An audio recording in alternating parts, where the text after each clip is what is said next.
নমস্কার বন্ধুরা, good morning. স্বাগত জানাই আবার আমার আর একটা নতুন ব্লগ ভিডিওর সাথে। তো কেমন আছেন আপনারা? আশা করছি ভালো আছেন। আমি কিন্তু খুব ভালো আছি, সেটা অবশ্যই আপনাদের ভালোবাসায়। তো ভিডিওর থাম্বনেল দেখে নিশ্চয়ই বুঝতে পেরে গিয়েছেন যে আমি কোথায় যাচ্ছি। হ্যাঁ, অবশ্যই আমি যাচ্ছি গণেশ পুজোর প্রসাদ খেতে। তো এখানে এটা হচ্ছে যাদের বাড়িতে গণেশ পুজো হয়েছিল তাদের বাড়িতে ঢোকার রাস্তা। তো রাস্তার মধ্যেই এইভাবে লাইটিংটা করা হয়েছে, দেখুন কত সুন্দরভাবে সাজানো হয়েছে বাড়িটা। তারপরে এখানে ব্যান্ড পার্টি বাজনা বাজছে। তো দারুণ, মানে একটা সুন্দর একটা পরিবেশ তৈরি হয়ে গেছে, দারুণ সুন্দর, মানে এত সুন্দর পরিবেশ একটা তৈরি হয়েছে সে বলার মতো না। ভীষণ ভালো লেগেছে, আমার ভীষণ ভালো লেগেছে। আর যারা বাজাচ্ছিলেন এত সুন্দরভাবে বাজাচ্ছিলেন, দারুণ লেগেছে ওটা। তারপরে যার উপলক্ষে আসা, এখানে জেনার উপলক্ষে আর কি, গণেশজি আমাদের, তো ওনার দর্শন করতে যাচ্ছি। আমার মা চলে যাচ্ছে আগে আগে, তো আমি যাচ্ছি মায়ের পেছনে পেছনে। তো এখানে গণেশজি এই যে দেখুন রয়েছেন। ওং গাং গণেশায় নমঃ। তো দর্শন করে প্রণাম করে মনস্কামনা জানিয়ে চলে গেলাম কিন্তু অন্যদিকে, মানে একটু খাওয়া দাওয়ার দিকে। তো সামনেই স্টল বসেছে। তো প্রথমেই ছিল ঢোকলা, তারপরে ছিল দই বড়া, তারপরে ছিল চা। বেশ সুন্দর, অনেক কিছুই সুন্দর আইটেম হয়েছে স্টলে, বেশ সুন্দর সুন্দর খাওয়ার ছিল। তারপর ছিল জিলিপি রাবড়ি দিয়ে। জিলিপি দিয়ে রাবড়ি আমি কিন্তু এই প্রথম খেলাম। এমনি জিলিপি খেয়েছি, কিন্তু রাবড়ি দিয়ে জিলিপি এইটা কিন্তু নতুন কম্বিনেশন, সত্যি কথা বলতে প্রথম খেলাম। আর বেশ সুন্দর লেগেছে, সব কিছু খাওয়ারই আমি একটু একটু খেয়েছি, তো বেশ সুন্দর লেগেছে। ওইদিকে দেখুন আমি খাচ্ছিলাম আর ছেলে ভিডিও করছিল, তার মধ্যে গেছে কারেন্ট চলে, বুঝতে পেরেছেন? তো ওইসব খাওয়ার পর এইদিকে দেখি পকোড়াও রয়েছে। তো মাশরুম পকোড়া ছিল। পুজো বাড়ি, সব কিছুই ভেজ, তবে এক একটা জিনিস অসম্ভব সুন্দর ছিল, ভীষণ সুন্দর। এদিকে আমাদের মেরি রানী দাঁড়িয়ে।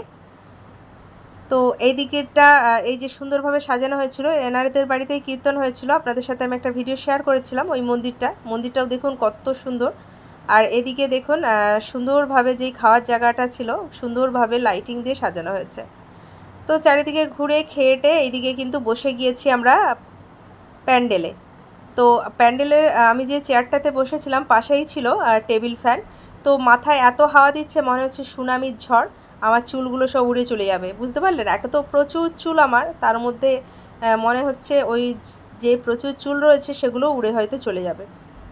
তারপরে এসে গেল জলের বোতল, পাতা, তো তারপরে টিস্যু পেপার আর পাতা, তারপরে গণেশজির লাড্ডু প্রসাদ, তারপরে শসা মানে স্যালাড, তারপরে এলো ভেজিটেবিল চপ, তারপরে দিয়েছিল কাসুন্দি, তারপরে দিয়েছিল নানটা আমরা একটাই নিয়েছিলাম, আমি আর ছেলে হাফ হাফ করে খেয়েছিলাম, কারণ স্টলে খেয়েছি তো পেটে খাওয়ার মতো আর জায়গা ছিল না।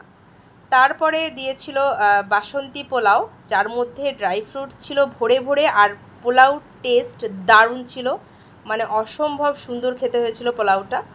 তারপরে ছিল স্টাফড আলুর দম, ওটাকে বলে স্টাফড আলুর দম আর কি, ভেতরে মশলা টশলা দিয়ে একদম ঠাসা। তারপরে ছিল পনির। তো প্রত্যেকটা খাবারই ছিল অসম্ভব সুন্দর, সত্যি কথা বলতে অসম্ভব সুন্দর খাবার। তারপরে পোলাও খেতে না খেতেই চলে এসেছিলো সাদা ভাত, মুগের ডাল আর ফুলকপির তরকারি, ওটাও বেশ ভালো হয়েছিল। তারপরে এসেছিল শেষ পাতে চাটনি, যার মধ্যে ছিল ড্রাই ফ্রুটস ভরে ভরে। তারপরে ছিল রসগোল্লা, আমি নিইনি, মায়ের পাত থেকেই দেখিয়েছি।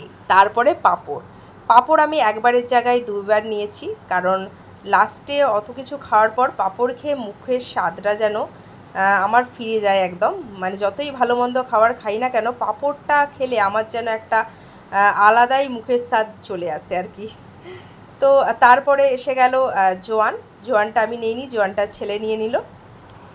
তারপর আর কি হাত টাত ধুয়ে এখানে গণেশজির পুজো হচ্ছিল, সেইখানে আবার গেলাম গণেশজিকে একবার প্রণাম করতে।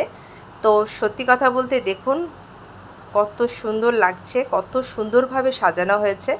তো আমার সাথে সাথে আপনারাও কিন্তু মনস্কামনা যার যার আছে চেয়ে নিন।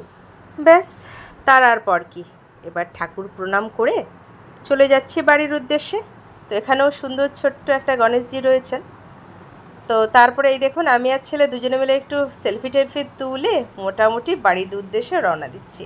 তো ভিডিওটা কেমন লাগলো অবশ্যই কমেন্ট করে জানাবেন। ভালো লাগলে একটা লাইক দিয়ে দেবেন, শেয়ার করে দেবেন। আর আপনারা ভালো থাকবেন, সুস্থ থাকবেন, ততক্ষণের জন্য টাটা।